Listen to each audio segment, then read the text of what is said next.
네, 여러분 반갑습니다. 저도 그냥 서서 할게요. 어, 제목은 무지개떡 건축과 아이디얼 시티이고요. 이 두 개가 의미하는 바는 좀 이따 말씀드릴 거고, 사실 부제가 조금 더 중요한 것 같긴 해요. 보편적 도시 건축의 미래라고 하는 것인데, 여기서 또 방점은 보편적에 찍힌다고 보시면 될 것 같습니다. 그 어느 하나의 특이한 건물을 얘기하는 것이 아니고, 어떤 건물의 유형이랄지, 그 도시 건축의 유전자를 공유하고 있는 그런 건축이란 무엇일까에 관한 얘기이고요.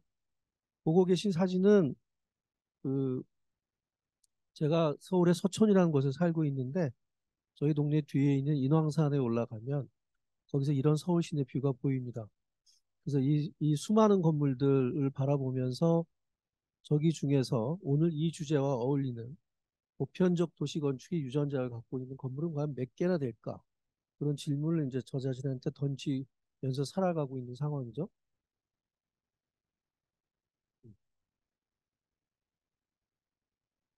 제 소개를 조금 드리자면 저는 아까 고병기 에디터님 말씀해 주신 것처럼 현역 건축가고 제 설계 사무실을 하고 있습니다. SPI와 관계해서는 어, 한 얼마 전부터 제가 계속 기고를 해오고 있는데 그래서 지금 현재는 거기서 이제 미니 연재를 하고 있어요. 그래서 저희가 이제 이름 붙이기에는 레거시 플레이스라고 하는 미니 연재를 하고 있고 간단히 말씀드리자면 한 건물이 지어진 지 어느 정도 되면서 용도와 원래 형태를 거의 유지하면서 공공성을 갖고 있는 그런 건물들에 대해서 쭉 시리즈를 쓰고 있는데 건축가로서 제 개인적인 욕심은 제 스스로가 그런 레거시 플레이스를 많이 만들어내고 싶죠. 그래서 오른쪽에 있는 건 가장 최근에 올린 건데 뭐 63 빌딩을 갖고 이번에 썼습니다.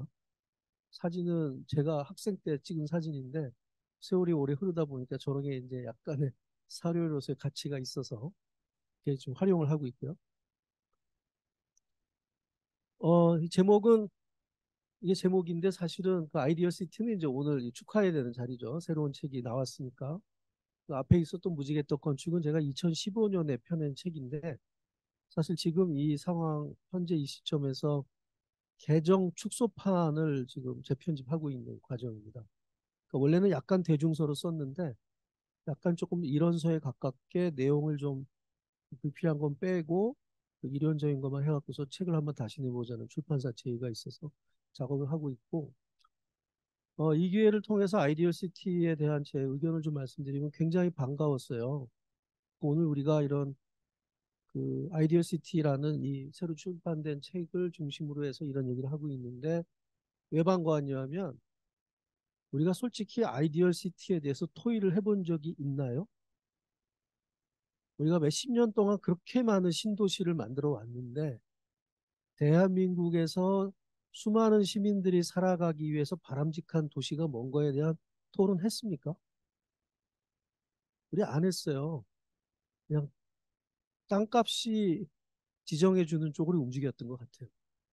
그래서 이제 드디어 이런 논의가 시작된다는 점이 저는 반가웠고, 우리 전통적으로는 아이디얼 시티에 대한 논의가 없지 않았죠. 이게 조선시대의 그 말기의 한양의 모습인데, 이 도시는 조선시대 사람들한테는 아이디얼 시티였을 것 같아요.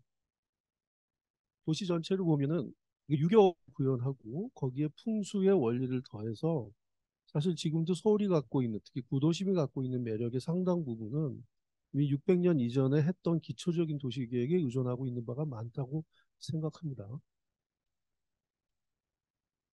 그리고 건축에 있어서도 이 당시 사람들은 원하는 집이 뭔지에 대한 개념이 굉장히 확실했어요. 한마디로 압축됩니다. 고래등 같은 기와집이죠. 그런데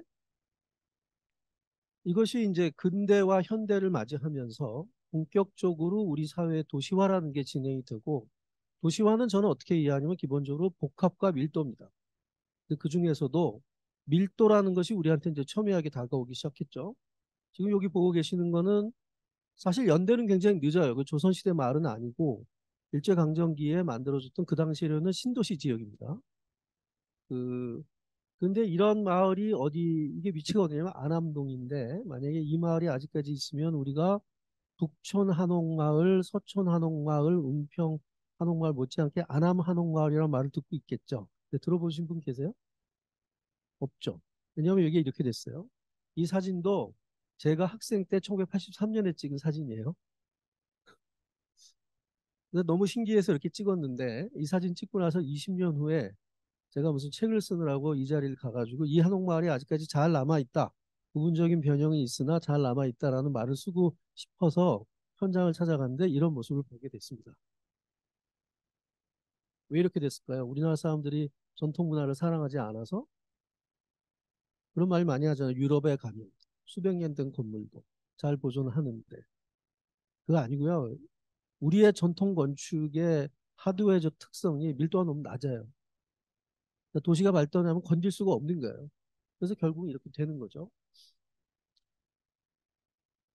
그래서 우리는 결국은 어디로 왔냐 하면 이러한 일련의 도시적 변화를 겪은 다음에 이제 동창역이 여기입니다, 지금. 근데 이 과정에서 제가 다시 한번 여쭤볼게요. 우리는 어떤 도시에서 살고 싶냐? 우리의 아이디어 시티 20세기 대한민국, 21세기의 대한민국 경제 성장률 어마어마하고 학력, 교육열 어마어마하고 이 밤 늦은 시간에 지금 저 이 바쁘신 분들이 여기 모여서 이런 강의를 들으실 정도로 열망이 많은 그래서 저는 건축가로서 여기에 대해서 제 목소리는 내보고 싶었어요. 근데 저는 도시계획가 아니고요. 좀 국가의 거대한 정책을 담당하는 사람 아닙니다. 저는 현행 건축법의 테두리 아래서 필지 단위별로 건축 작업을 해야 되는 사람이니까 허망한 꿈 꾸지 말고 작은 필지가 여러 개 모여서 변화를 일으키면 그게 오히려 큰 변화할 수 있지 않을까라고 생각해서 그럼 저는 어떤 얘기를 할 수 있을까 봤는데 저는 그중에서도 복합에 관심을 갖고 이걸 집중을 해보기로 했어요. 우리 전통 건축에서도 복합에 대한 시도가 없었던 건 아니더라고요.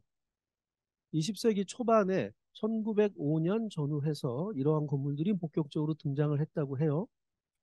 그 구체적으로는 2층 한옥인데 그 2층 한옥이면 우리가 생각하기에 아래층엔 가게고 위는 주거가 있었을 것 같지만 저 당시만 하더라도 2층에 온도를 못 올리는 거죠.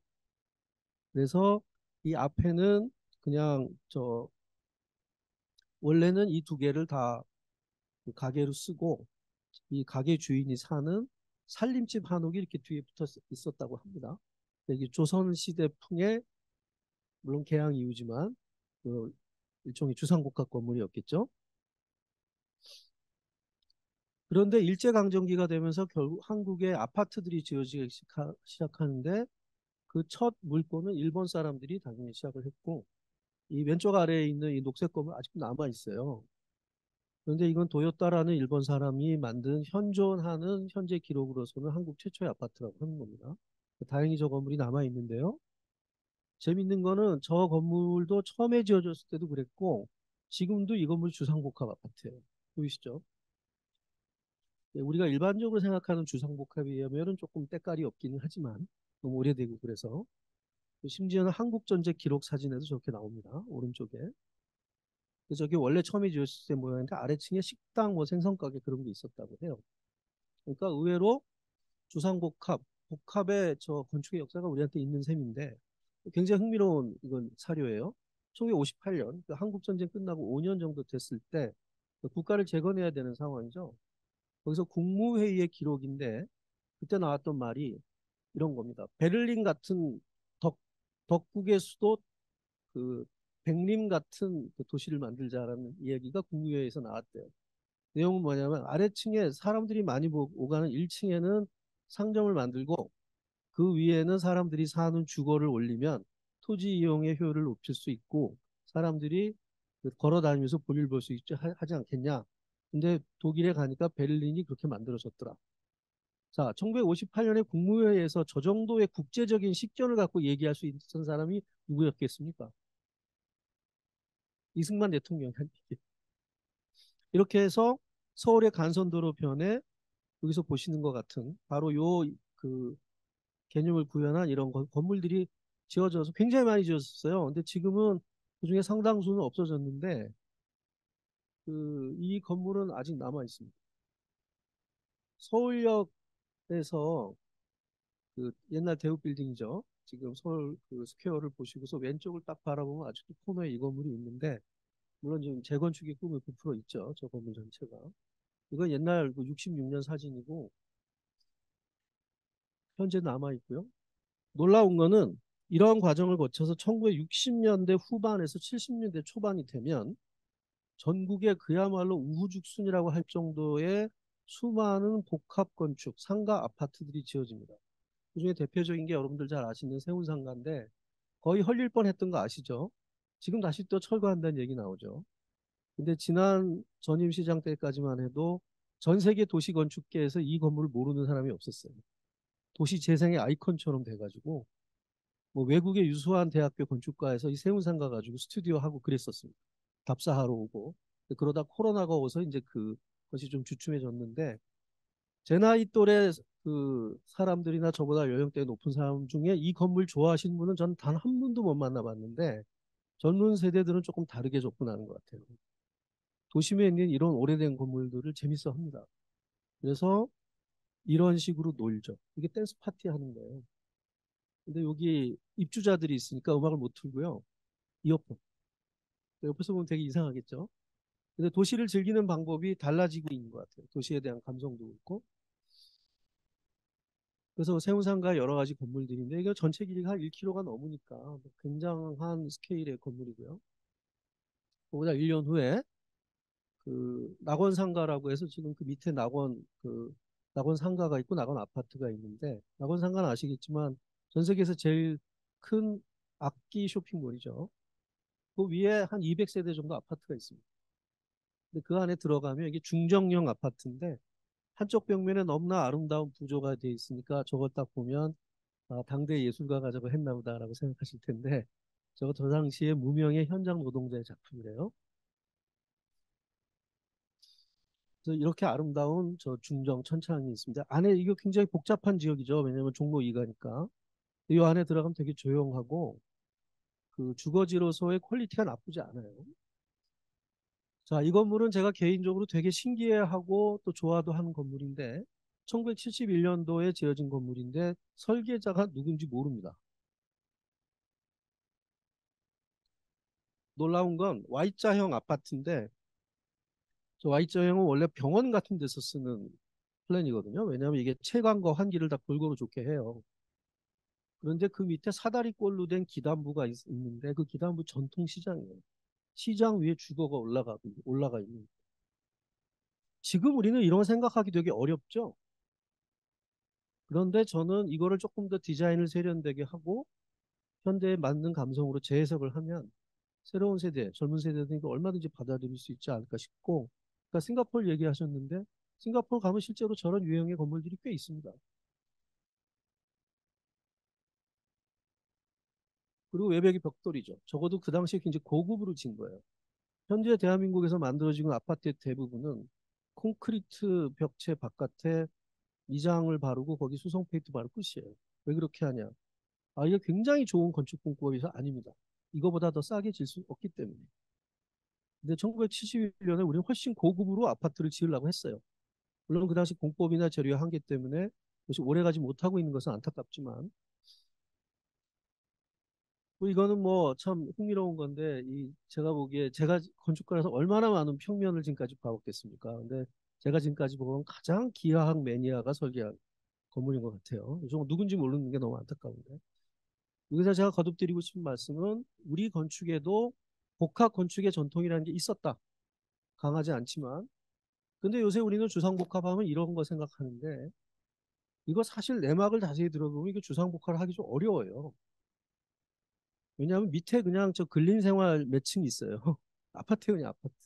여기 오피스텔이 있는데 제가 그 얼마 전에 이런 건물로 모아서 책을 한번 썼는데 그때 그 타워팰리스 옆에 있는 부동산에 가가지고 저 오피스텔에서 사업자 등록증을 낸 세대가 있냐 그랬더니 거의 없대요. 그러니까 다 주거용 오피스텔로 쓰는 거예요. 고급 아파트입니다. 그러니까 우리는 아직까지 건축에 있어서 복합이라는 것의 개념이 그렇게 잘 자리 잡혀 있는 나라 같지 않았어요. 그래서 저는 좀 제 주변을 돌아보기로 했고 이러한 개념을 잘 담을 수 있는 어휘가 뭔가 생각해 보니까 무지개떡이 보이더라고요. 층마다 서로 색깔이 다르잖아요. 그러면 그 층마다 서로 기능이 다른 복합 건축에 이거 비유해서 쓸 수 있겠다. 그 서구권, 영어권에 가면은 7가지 색깔로 된 진짜 레인보우 케이크가 있어서 야, 이게 개념이 글로벌 커런시도 있겠다라고 생각해서 용기를 얻고 그냥 5가지의 법칙을 만들어 봤습니다. 근데 이 법칙을 다 뭐 외우실 필요는 분명히 없고요. 첫 번째 조건은 도시에 지어지는 모든 건물은 최소한 5층 돼야 되겠다. 최소한. 그러면 용적률이 한 250% 정도 돼요. 5층 정도 치면. 그러면 도시의 평균 밀도로서는 적어도 도시의 평균 밀도를 깎아먹는 존재는 아닐 것이다. 물론 역세권이라든지 CBD 에어리어는 이보다 용적률이 훨씬 높아야 되겠지만, 그래서 저는 안타깝게도 많은 분들이 꿈꾸고 계시는 마당 있는 단독주택은 도시에서 추구해야 될 유형은 아니라고 생각합니다. 그건 전원형 유형이고요. 그래서 제가 책에는 그렇게 못 썼는데 강의에서는 그런 말 해도 되겠죠. 제가 심지어 어떤 말도 만들었냐면은 당신의 저밀도 럭셔리는 누군가의 장거리 출퇴근이다. 이게 이해가 되세요? 그러니까 그만큼 밀도라는 거 되게 중요하다는 얘기고요. 자, 이건 뭐 저 월터 그로피우스라는 독일의 유명한 근대 건축가가 만든 다이어그램인데 이 다이어그램의 요지는 뭐냐? 네 번째 거하고 5번째가 밀도가 같다는 거예요. 네 번째는 저층 고밀도고요. 5번째는 고층 고밀도인데 한국에서 너무 안타깝게도 우리는 고층 고밀도의 방식만 갖고서 건축의 문제를 해결하려고 했던 것 같습니다. 저는 개인적으로 저층 고층을 섞어야 된다고 생각해요. 이게 획일적으로 갈 수 없어요. 우리 현대 도시는 일률적인 솔루션을 제공한다는 거 있을 수가 없습니다. 현대 도시는 굉장히 다이나믹한 변수에서 움직이기 때문에 그래서 아까 김정우 교수님 보여주셨던 최종적으로 그 아일랜드에 있는 그것도 여러 가지 높이를 갖고 있는 건물들이 섞여 있잖아요. 저는 그게 맞는 방향이라고 생각하죠. 제가 저 책을 펴내고 났더니 너무 많은 분들이 무지개 떡건축 5층. 그래가지고 제가 이 스케치를 그렸어요. 이게 고층 유형도 적용할 수 있다. 그래서 이번에 새로 펴내는 책에서는 이걸 되게 강조를 하고 있는데, 자, 그 다음은 무지개떡 건축의 이론을, 그 이름을 낳게 했던 층별로 용도가 다른. 그런데 저는 그 중에서도 꼭대기층, 상부층에는 주거가 꼭 들어가야지 이 개념이 성립된다라고 이제 생각하는 거예요.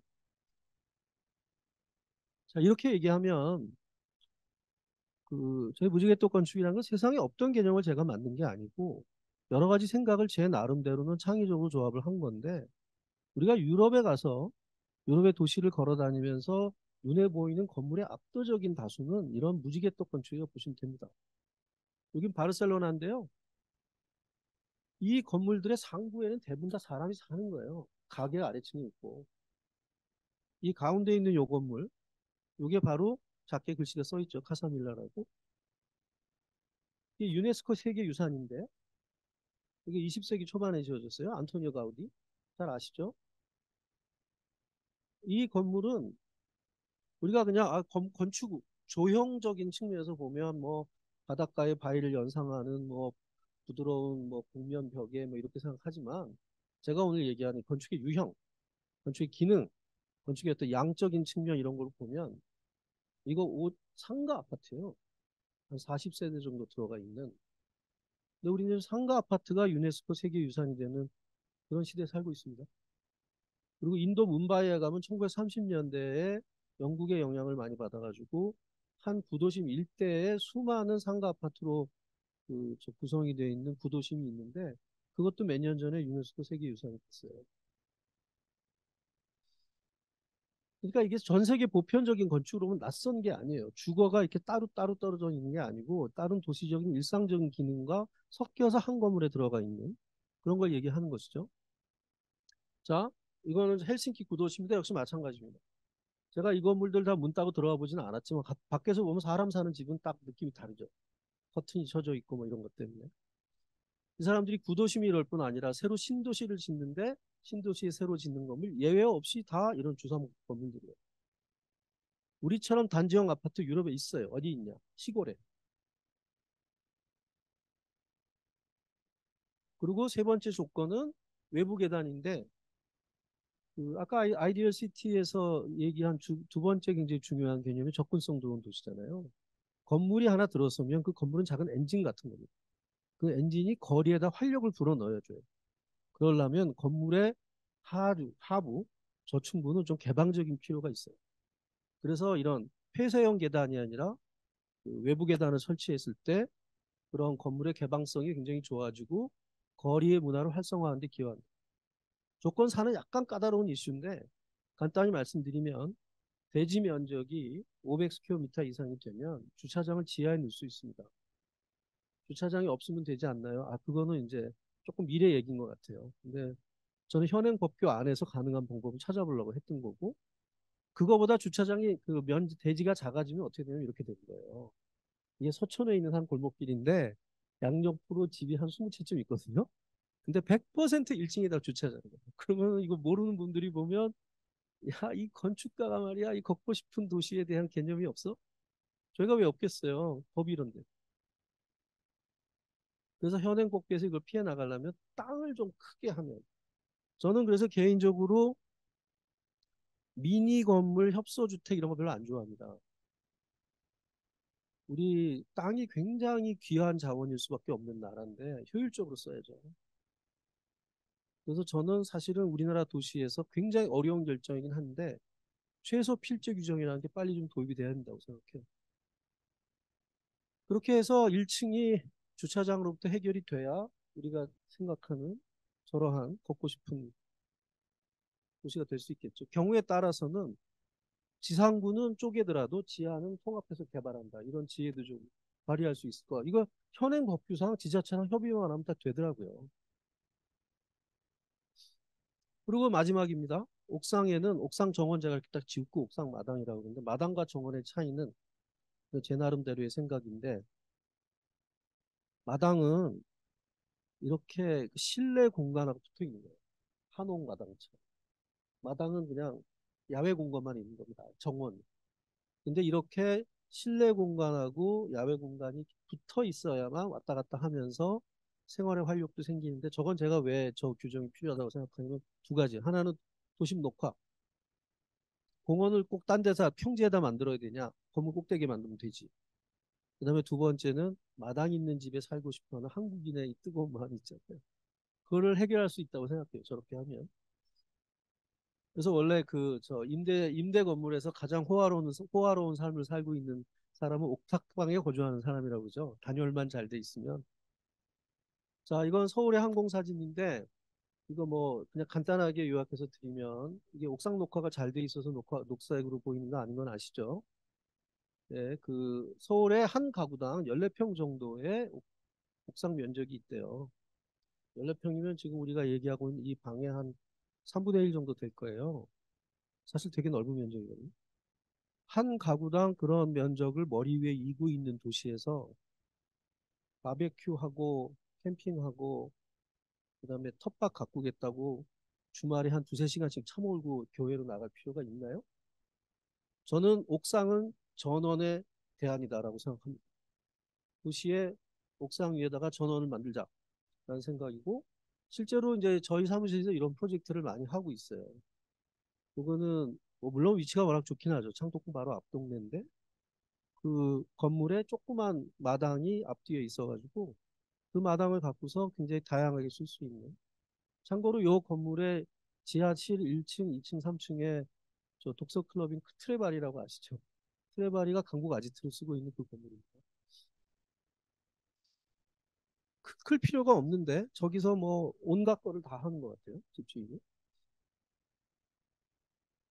자, 그래서 제가 이 무지개떡 건축에서 얘기하고 싶은 거는 이러한 건물들을 많이 짓잖아요. 근데 이게 무슨 첨단 테크놀로지가 들어가는 게 아니에요. 무슨 뭐 태양광 패널 붙이고 뭐 그레이 워터 리사이클링하고 그런 얘기는 제가 오늘 하지 않았는데 단순히 건물을 이런 유형의 건물을 많이 지면 그래서 그런 건물들이 모이면 우리가 소위 말하는 지속 가능한 친환경 도시가 요즘 시대의 어떤 친환 그 아이디얼 시티의 화두라고 한다면 그거의 세부 항목들을 많이 달성할 수 있다고 저는 믿습니다. 일단 집주 근접의 가능성 증가하고요.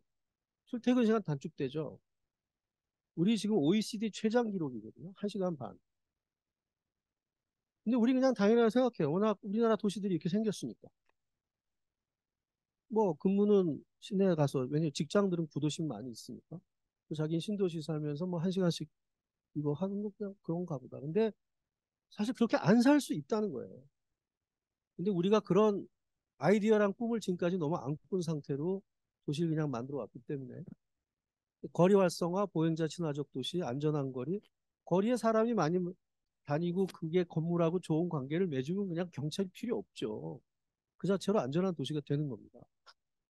그리고 뭐 이동에 걸리는 에너지 뭐 이런 거 다 줄어드는 에너지 등도 절감이 될 거고 상주 인구와 유동 인구. 그러니까 우리가 인구 많다. 근데 유동 인구가 많은 거 인구 많다고 하는 경우가 있어요. 밤에 되면 썰렁하게 비고. 그래서 도심 공동화라는 건데 도심 공동화를 방지하는 데 기여하겠죠.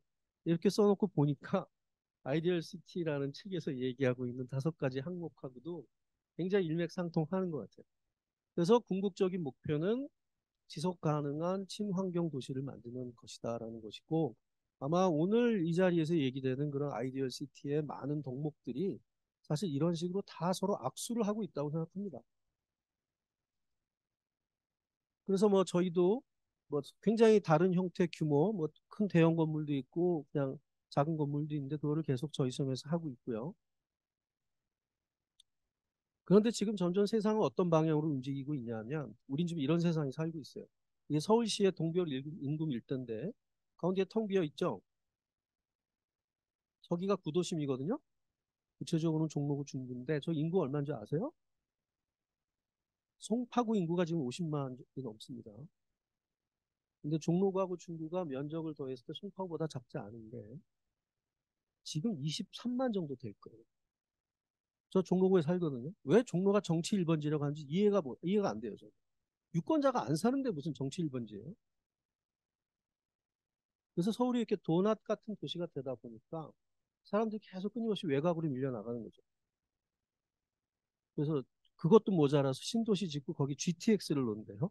대심도로 지하 50m 이상 파가지고 이거 우리 후손들이 이거 감당할 수 있습니까? 그거 지속적으로 유지 관리해야 되는데. 근데 거기서 여기 계신 분들이 생각을 좀 바꾸시면 이 세대가 생각을 바꿔서 지금까지의 도시 계획하고 다른 방향으로 좀 갖고 온다면 구도심에 다시 인구를 좀 채워놓고 저는 4대문 안에 한 50만 이상은 살아야 된다고 생각해요. 그리고 옛날에 100만 이상 살았던데 원래.